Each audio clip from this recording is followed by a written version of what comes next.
আসসালামু আলাইকুম। আজকের এই ভিডিওতে আমরা ES6 এর ক্লাস এক্সপ্রেশন নিয়ে কথা বলবো, যে জিনিসটা আমাদের জন্য অনেক বেশি ইম্পর্টেন্ট। এর আগের পার্টে আমরা ক্লাস তৈরি করেছি, কিন্তু সেটা অন্য আরেকটা নিয়মে বা অন্য আরেকটা সিনট্যাক্স ফলো করে। আর আজকে আমরা নতুন আরও একটা সিনট্যাক্স ফলো করে ES6 এর ক্লাস এক্সপ্রেশন তৈরি করব বা ক্লাস তৈরি করব। সো আমরা যদি ক্লাস এক্সপ্রেশনের সিনট্যাক্সটা দেখি, তাহলে এটা আমাদের অনেকটা ফাংশন এক্সপ্রেশনের মতো দেখতে, যে জিনিসটা আমরা বেসিক জাভাস্ক্রিপ্টেও শিখেছি। সো এই জায়গায় আমি লেট ডিক্লেয়ার করব এবং এইটার একটা নাম দেব, সে পারসন ইজ ইকুয়াল, আমরা এই জায়গায় ইউজ করব ক্লাস। অ্যান্ড যেভাবে আমরা এখন ক্লাস ডিক্লেয়ার করতাম ঠিক সেমভাবে আমাদের করতে হবে, কিন্তু এই জায়গায় আমাদের ক্লাসের কোনো নাম ব্যবহার করা যাবে না। এই জায়গায় কার্লি ব্রেসেস দেব এবং এইটার ভেতরে আমরা কনস্ট্রাক্টর ব্যবহার করব, এবং কনস্ট্রাক্টরটা যেভাবে আমরা লিখি ঠিক সেমভাবে আমরা লিখতে পারবো। অ্যান্ড এটার ভেতরে আমরা প্যারামিটার পাস করতে পারবো, অ্যান্ড প্যারামিটারকে দিস ডট নেম দিয়ে বা আমরা যেটা দিতে চাই সেটা দিয়ে কলও করতে পারবো। অ্যান্ড এটাকে আমরা যেভাবে কল করি, say let new person is equal, একটা আমরা অবজেক্ট তৈরি করব, এটার জন্য এই পারসনকে কল করব। এখন কিন্তু আমরা আর এই জায়গায় কোনো নাম দিই নাই, যার কারণে আমাদের এই যে ভেরিয়েবলটা তৈরি করছি বা ক্লাস এক্সপ্রেশনটা তৈরি করছি, সেই ক্লাস এক্সপ্রেশনের নামটা ধরে ডাকবো।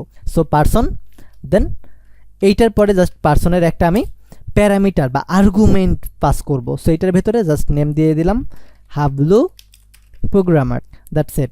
এখন জাস্ট আমি কনসোল ডট লগ করবো নিউ পারসনকে। সো এখন আমি নোড ইন্ডেক্স ডট জেএস ফাইলকে রান করব, আর দেখেন আমাদের খুব সুন্দরভাবে একটা অবজেক্ট ক্রিয়েট হয়ে গেছে। এই জায়গায় আমরা চাইলেই অনেকগুলো ভ্যালু দিতে পারবো। সে এই জায়গায় আমি নেম দিলাম, নেমের পরে এইজ দিলাম, এইজের পরে সে প্রফেশন দিলাম, এই তিনটা জিনিস দিলাম। সো এইজটা এই জায়গায় দিব, দিস ডট এইজ, প্রফেশনটা এই জায়গায় দিব। সো এই জায়গায় যদি আমরা অ্যাড করতে চাই কমা দিয়ে জাস্ট এইজের জায়গায় সে দিব 18, অ্যান্ড প্রফেশন দেব প্রোগ্রামার। অ্যান্ড এখন যদি আমি আবারও রান করি, তাহলে দেখেন আমাদের অবজেক্টটা অনেকটা বড় হয়ে গেছে, অ্যান্ড প্রত্যেকটা জিনিস আমরা স্পেসিফিকভাবে একটা অবজেক্টের ভিতরে দেখতে পাচ্ছি।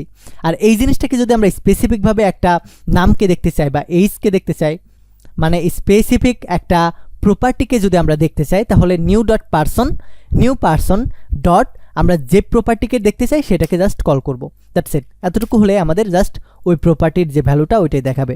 এইজে জানতে চাইলে এইজ দিব, অর্থাৎ একটা অবজেক্টের ভিতরে আমরা যেভাবে অ্যাক্সেস নিই ঠিক সেমভাবে আমরা ক্লাস কনস্ট্রাক্টরের ভেতর থেকেও অবজেক্ট ক্রিয়েট করে এটার অ্যাক্সেস নিয়ে নিতে পারবো। অ্যান্ড এইটাই হচ্ছে আমাদের ক্লাস এক্সপ্রেশনের সিনট্যাক্স। তো এই ভিডিওটা এই পর্যন্তই থাকবে। যদি ভিডিওটা ভালো লাগে অবশ্যই লাইক এবং কমেন্ট করে ইউটিউবের অ্যালগোরিদমকে ভিডিওটা সাজেস্ট করবেন। ধন্যবাদ। Take a risk.